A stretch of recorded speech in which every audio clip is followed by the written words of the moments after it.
প্রিয় মনপুরাবাসী, আমরা দেখাবো মনপুরা হাজিরহাট সরকারি মডেল মাধ্যমিক বিদ্যালয়।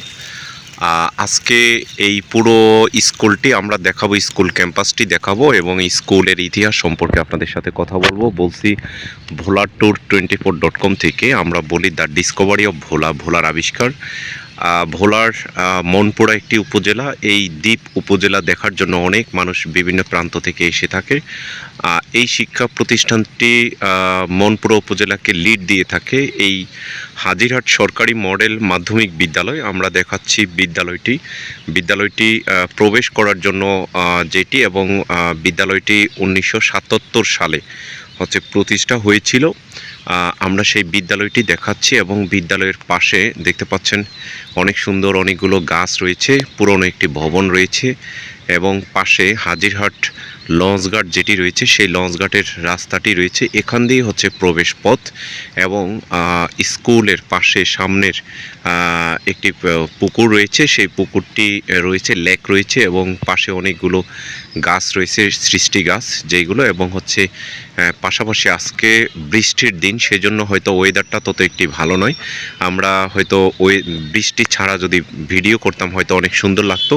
তারপরেও এই প্রতিষ্ঠানের যারা সাবেক শিক্ষার্থী রয়েছেন তাদের জন্য এই ভিডিওটি, বিশেষ ভিডিওটি আপনারা দেখবেন, লাইক শেয়ার কমেন্টস করবেন এবং সাবস্ক্রাইব করবেন। আমরা এই বিদ্যালয় নিয়ে কিছু কথা বলবো। সেই কথাগুলো এই বিদ্যালয়টি 1977 সালে প্রতিষ্ঠিত হয়েছে। এটি অনেক প্রাচীনতম একটি বিদ্যালয়। এই বিদ্যালয়টির দুইটি একাডেমিক ভবন দেখতে পাচ্ছি। আসলে একাডেমিক ভবনগুলো অনেকটা জরাজীর্ণর মতো বললেই চলে, কিন্তু এখানে রঙগুলো নেই বিদ্যালয়ের। এবং দেখেছি যে এই বিদ্যালয়ে হয়তো একটি সাইক্লোন সেন্টার রয়েছে, কিন্তু আরেকটি ভবন রয়েছে যেটি অনেক প্রাচীনতম ভবন। কিন্তু এখানে যেটি এই ভবনটি 1994 সালে দেখা যাচ্ছে একটি পুরাতন ভবন তৈরি হয়েছে, তারপরে একটি ভবন তৈরি হয়েছে।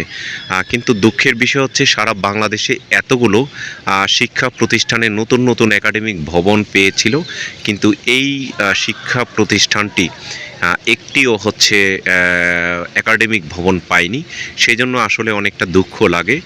যেটি এখানে শিক্ষা অফিসার যিনি রয়েছেন মনপুরা উপজেলার, তিনি এই বিষয়টি খেয়াল করবেন। এই শিক্ষা প্রতিষ্ঠানে সায়েন্স এবং আর্টস এই দুইটি গ্রুপে 9-এ পড়ানো হয়, 9ম শ্রেণীতে, এবং এখানে প্রায় আমরা যতটুকু জেনেছি প্রায় 800 থেকে 1000 পর্যন্ত স্টুডেন্ট রয়েছে। 1000 থেকে 1200 পর্যন্ত স্টুডেন্ট রয়েছে। তো এই স্টুডেন্টরা আমরা দেখেছি এই প্রতিষ্ঠানের অনেক শিক্ষার্থীরা রয়েছে, তারা বিভিন্ন ভালো ভালো প্রতিষ্ঠান, বিশ্ববিদ্যালয় পর্যন্ত তারা লেখাপড়া করেছে, সরকারের উচ্চ পদস্থ পর্যায়ে রয়েছে। তাদের জন্য অসংখ্য শুভকামনা। এই স্কুলের যে নতুন একাডেমিক ভবন নির্মাণ সহ এবং স্কুলটি রং করা এবং স্কুলের যে সকল গ্রন্থাগার সহ বিজ্ঞানাগার এবং অন্যান্য যে বিষয়গুলো রয়েছে সেই বিষয়গুলো যদি যুক্ত করা হয় তাহলে হয়তো স্কুলটি আরও দেখতে অনেক সুন্দর লাগবে।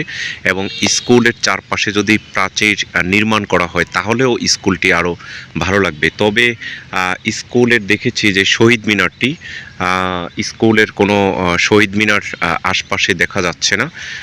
সেটি মনে হয় আমরা স্কুলটির যেই জরাজীর্ণের কথা আমরা দেখেছিলাম। তবে অন্তর্বর্তীকালীন সরকারকে অসংখ্য ধন্যবাদ। এই স্কুলটি সরকারি করেছেন, হাজিরহাট সরকারি মডেল মাধ্যমিক বিদ্যালয়, এটিকে সরকারি করেছেন সেই জন্য।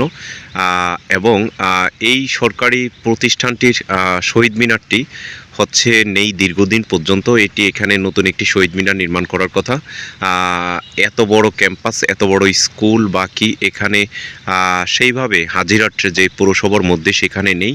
এই স্কুলটিতে একটি সুন্দর শহীদ মিনার নির্মাণ করার জন্য যে উপজেলা নির্বাহী কর্মকর্তা যিনি রয়েছেন ইউনু মহোদয়, তার কাছে বিশেষ অনুরোধ জানানো হচ্ছে। এবং এই প্রতিষ্ঠানের যেই সামনে সুন্দর করে রং করা এবং লেখা সহ এবং শিক্ষার্থীদের বিশেষ সুযোগ সুবিধা এবং শিক্ষকদের বিশেষ সুযোগ সুবিধা, সেই কথাটি বিবেচনা করে এবং চারপাশে প্রাচীর নির্মাণ সহ এটির ভিতরে রক্ষণাবেক্ষণ সহ অন্যান্য বিষয়গুলো বিবেচনা করবেন, সেই আশা প্রত্যাশা করে আমরা এখান থেকে বিদায় নিচ্ছি। আপনারা ভালো থাকবেন, সুস্থ থাকবেন। বর্তমান এবং সাবেক শিক্ষার্থী যারা রয়েছেন তারা আমাদের ভিডিওটি লাইক শেয়ার কমেন্টস করবেন। আমরা পরবর্তীতে অন্য কোনো সময় আসলে আপনাদের এই প্রতিষ্ঠানটি নিয়ে অন্য কোনো ভিডিও করব। সবাই ভালো থাকবেন, সুস্থ থাকবেন। ধন্যবাদ সকলকে।